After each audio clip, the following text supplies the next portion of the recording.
heard those calls. I said I don't think it's something you adjudicate by press release.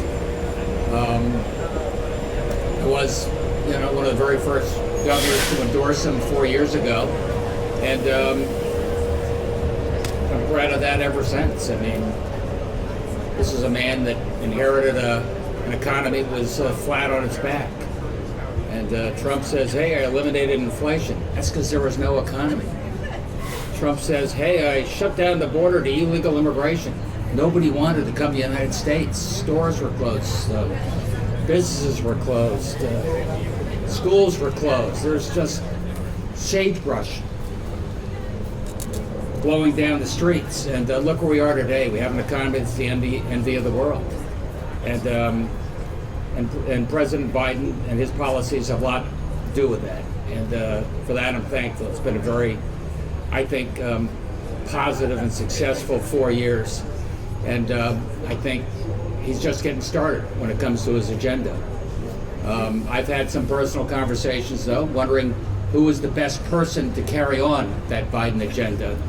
As I told Paz the other day, I do worry that we're going to spend the whole time talking about President Biden's mental fitness, and we're not taking the battle to Donald Trump and talking about his moral fitness.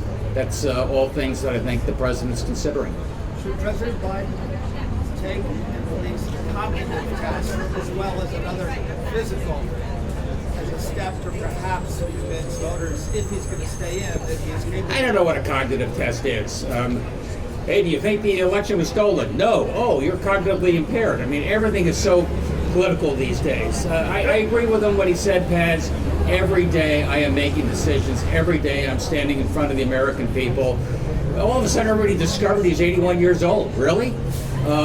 So I think that's a nonsense argument. I think watch the guy and make up your mind. Well, I mean, there are many healthcare professionals in your circle who can assure you that cognitive tests have some validity.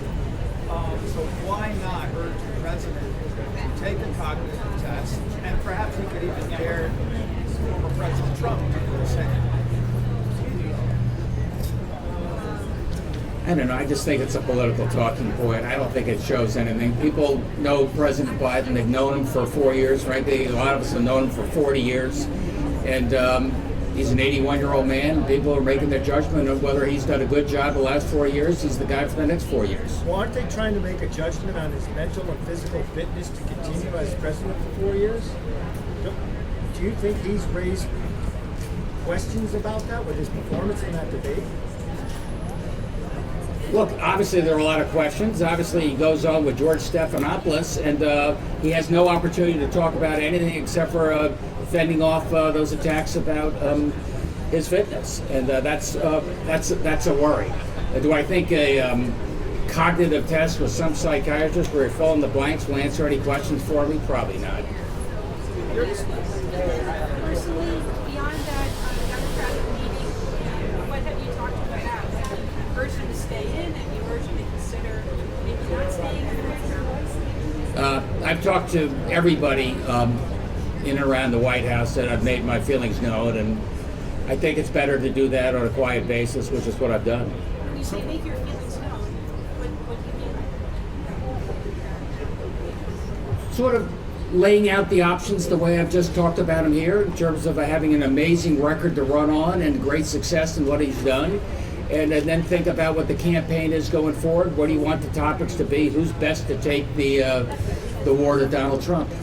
So are you worried about the races down now? Like, I don't know necessarily Connecticut, but some other border states that are concerned? Well, I do think if Donald Trump Republicans took the House, the Senate, Supreme Court, and the presidency, Bonnie barred the door. You may not recognize this country in 4 years. There were reports immediately after that meeting that the governors of Connecticut, Maine, and Mexico, I believe, spoke bluntly to the president about his chances going forward and some other concerns. Were those reports correct? I think so. Care to share us in greater detail what it was you said that has been hinted at in those reports? Not very dissimilar from what I've just said here over the last 5 minutes. Governor, can you tell us how many times have you spoken directly with the president since the debate? Once. Once. And in that conversation, picking up on Sue's question, did you talk with him about the process, or did you tell him, regardless of what you want to tell us, did you tell him, yay or nay, I think you should run, I think you should not run, or was it more about the process? We just had a brief discussion about the campaign going forward. And so you didn't tell him, I think you should get out, or I think you should stay in. You talked about the campaign. We talked about the campaign. This was one-on-one, not the group meeting you're referring to? Yes. Right, good. Thanks for that clarification. I'm going to have you finish your train of thought. Earlier on, before the first question, or after answering the first question, you gave a towering endorsement of his administration. And then you said, however, or though. Just finish that thought. Though what? Though, is he playing defense, per your point to Paz yesterday? He's playing defense. You don't win elections by playing defense. That Stephanopoulos interview was 30 straight questions on mental fitness. Not one question about Donald Trump. Not one question about his moral fitness. Not one question about what he wants to do to this country. And I don't think we're going to win an election if that's what the conversation is for the next 3.5 months.